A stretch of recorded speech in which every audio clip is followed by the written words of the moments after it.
সবাই কেমন আছেন? আশা করি সবাই অনেক ভালো আছেন।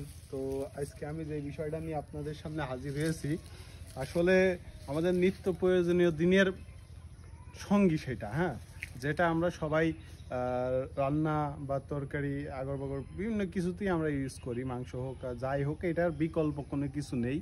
আমরা সেই জিনিসটা নিয়ে আজকে আপনাদের সামনে হাজির হয়েছি, যেটা আমরা সবাই ব্যবহার করি, কিন্তু এইটা হচ্ছে কীভাবে উৎপাদন হয় এটার গাছ আমরা কখনোই দেখিনি। তো আমি সেই গাছটাই আপনাদের সামনে দেখানোর জন্য আজকে এসেছি।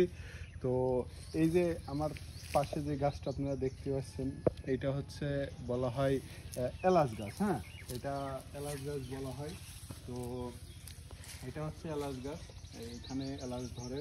আর এই এলাচ থেকেই কিন্তু আমাদের সুস্বাদু রান্না তৈরি হয়, আমরা সুস্বাদু রান্না করে থাকি। তো এই হচ্ছে সেই এলাচ গাছ, যার কারণে যেটা মানে মাংসই হোক বা তরকারিতেই হোক না দিলে মানে যে একটা ফ্লেভার, এই ফ্লেভারটা আসে না। এটা হচ্ছে সেই গাছ। তো এই জিনিসটা এই জন্যই দেখালাম, এইটা আসলে আমরা বাঙালি কখনো কেউ দেখতে পাই না, হ্যাঁ, বা কোত্থেকে আসে এই জিনিসটা কখনো দেখতে পাই না। তো আপনারা যারা এলাচ গাছ এর আগে না দেখেছেন তারা দেখে নেন, এবং কি যদি দেখে থাকেন তাহলে কমেন্ট করবেন। আল্লাহ হাফেজ।